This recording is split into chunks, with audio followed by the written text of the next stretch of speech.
భారత్ 180 న్యూస్కి స్వాగతం. పొంగనూరులో డిఎస్సి అవకతవకలకు వ్యతిరేకంగా వైఎస్ఆర్సీపీ శ్రేణులు నిరసన ర్యాలీ నిర్వహించారు. పొంగనూరులోని వైఎస్ఆర్ విగ్రహం నుండి అంబేద్కర్ సర్కిల్ వరకు ఈ ర్యాలీ సాగింది. పొంగనూరులో దగా డిఎస్సిపై వైఎస్ఆర్సీపీ శ్రేణులు నిరసన ర్యాలీ నిర్వహించారు.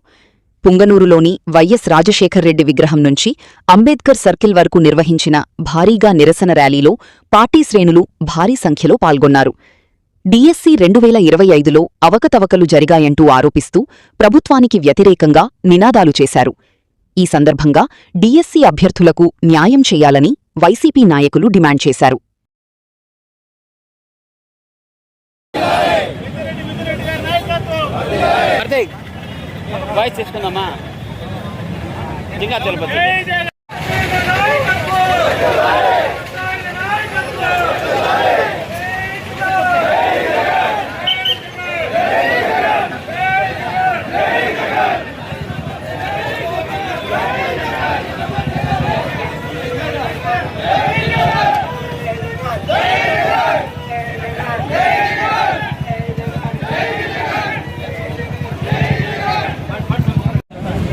అధికారానికి వచ్చిన వెంటనే డిఎస్సి ఫలితాలు మేము వెల్లడిస్తామని చెప్పారు.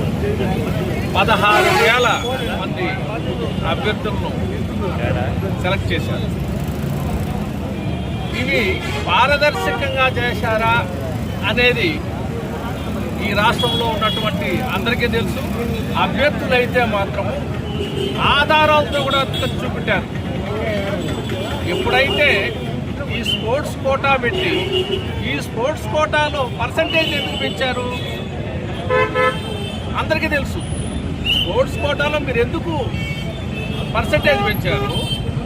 ఆ పర్సంటేజ్లో సర్టిఫికెట్లు, స్పోర్ట్స్లో సర్టిఫికెట్లు నిజాయితీ లేని సర్టిఫికెట్లన్నీ, ఫ్లేక్ సర్టిఫికెట్లన్నీ వచ్చేసాయి. మీరు పారదర్శకంగా జరపలేదు, ఆధారాలతో కూడా నిరూపించబడ్డాయి. ఎందుకు సిబిఐ ఎంక్వైరీకి మీరు భయపడుతున్నారు?